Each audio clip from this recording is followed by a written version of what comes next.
We have no new leads this time. However, there is always the hope that some citizen, perhaps in the audience right now, might have some information. The Dead Zone introduced the town of Castle Rock on a large canvas. Castle Rock became Stephen King's hometown for many years, the location of so many of his novels and his short fiction. Castle Rock, of course, is a completely fictitious town. It's made up of a lot of different locations in Maine that are near and dear to Steve King.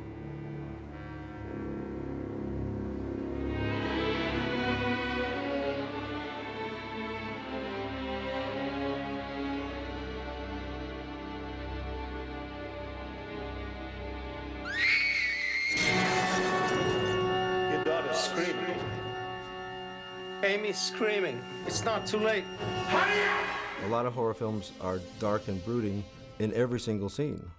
So this film was a release from that. It was snow-covered, very bleak, very Spartan, and this tragic journey of Johnny Smith. As is often the case, Canada stood in for America. And I love to shoot in Toronto and in Ontario, which is my province. And it's very close to New England in terms of the feel of the weather and the architecture. And we found several small towns and farmhouses and so on that we shot in, which I love because they're very Ontario to me, but they also work very well for being America.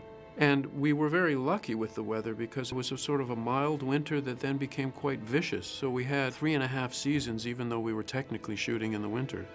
And that worked very well for the movie. And in particular, the gazebo scene. You can hear the crunching of the snow, that you only get that when not only do you have snow, but it's fiercely cold. I mean, I've never been colder shooting a scene.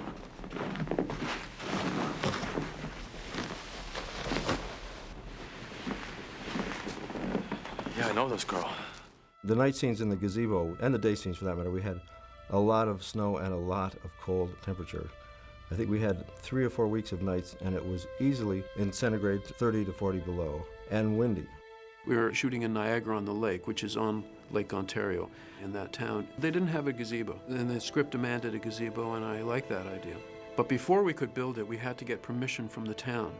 And they didn't like the idea of the gazebo. It's not original, and blah, blah, blah. We said, look, in movies, you don't build things to last. We'll build it superficially. So we built the gazebo, we shot the scene. We expected them to take it down. Now suddenly, I get a pamphlet advertising Niagara-on-the-Lake, and right on the front page of the pamphlet is our gazebo. Suddenly, it's now part of the history of the town.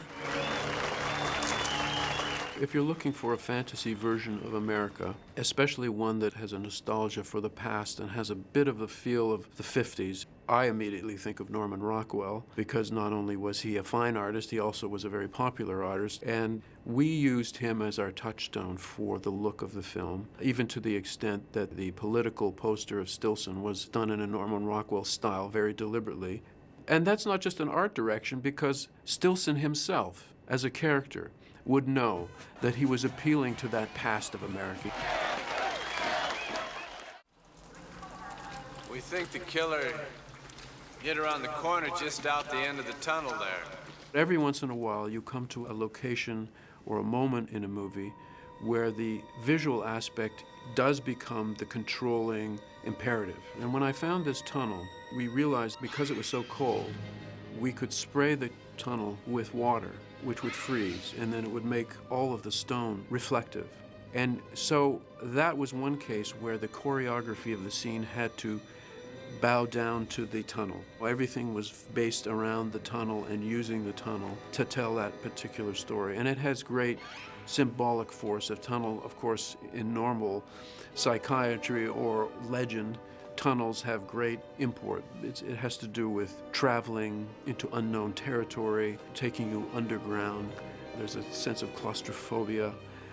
And then the sound can echo. We have a kind of strange, almost spirit voices because everybody's voice is going to echo in this chamber.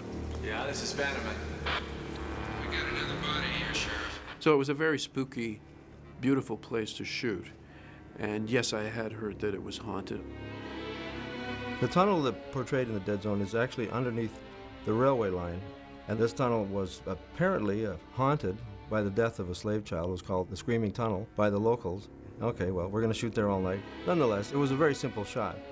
However, it was a haunted tunnel. The generator failed. Everything froze. The dolly froze to the tracks. We had to borrow power from a farmhouse across the road. It was a night that we almost didn't get. One of the things that sets The Dead Zone apart as a terrific adaptation is Cronenberg's ability, working with Jeffrey Baum, I think, to deliver so much of the novel in this exquisite shorthand. The scene where it's revealed that Frank Dodd is the killer and that leads to his death is the first time we really go inside the life of Frank Dodd. There are many ways that you can deliver a character's past. In a novel, of course, there's the interior monologue of the novel, which you can't really do very well in a movie. And then there's a psychiatrist telling you things, and in this movie that would have felt really quite like the wrong way to deliver the past of this man, Dodd, the serial killer, who is also a policeman, so he's very schizophrenic in his life. But there are other ways you can tell the audience about his past while you're still involved in the narrative, which does not have to stop. It's his wallpaper, for example. He has the wallpaper of a boy. You know, it's cowboys and Indians. So that immediately tells you that he's living some kind of infantilized, regressive inability to grow up, some strange connection with his past. And when you add the mother at the door, who you can see immediately is a gorgon, she's a dragon, incredibly strong, incredibly fearsome, incredibly intense, and kind of a perverse way. You can immediately tell just from the way she answers the door a lot about her son, who still lives with her. Talk to your son, Mrs. Dodd. He ain't here. You get all of this from the design of the house, from the casting of Colleen Dewhurst as his mother, and of course from Nick's face. When you're preparing a movie and you're discussing the design of the movie, production design, and that includes lighting, but it also includes wardrobe. So we took our cue from not only the somberness of the movie, with some exceptions, like Brooke Adams' sweater when she comes to visit Johnny, obviously to make love with him, and her sweater is red. So there's symbolism at some points. For example, in Dodd's mother's house, there's some strange green light. We don't know why there's green light there, but it's an emotional thing because we know that there's something sickly and perverse and not healthy. You leave my boy alone. You knew. So there are many ways you can deliver characters and tones in the movie, but it means paying attention to everything, actually. For example, I was aware that in some scenes his collar is up, and it's like wings, it's like a crow, it's like some omen of evil. It also gives him a kind of messianic prophet look without it being unnatural, but it does give him a kind of a Dracula-like look. I was aware of it at the time. I wasn't really, of course, wanting to make him be Dracula, and yet, in a way, it works because it's expressionistic. Definitely, it stresses the idea that he's almost not human. There's a non-human aspect to him, which he himself, Johnny, feels, which is why he has absented himself from human society. He feels that he cannot be in human society because of what he's become, which is in some ways not human. I stood there and watched him kill that girl. What are you talking about? I did nothing. A movie, however you plan it, the reality of the movie takes over. It becomes like a living thing, an organic thing. You want that. You don't want it to be a mechanical thing that fits together with all the pieces clicking in like a jigsaw puzzle and it's perfect. It fights you. So the things that you think will work sometimes do and sometimes do not.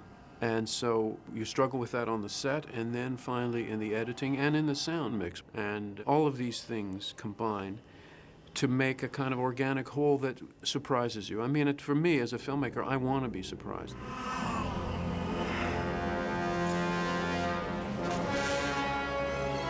No, no!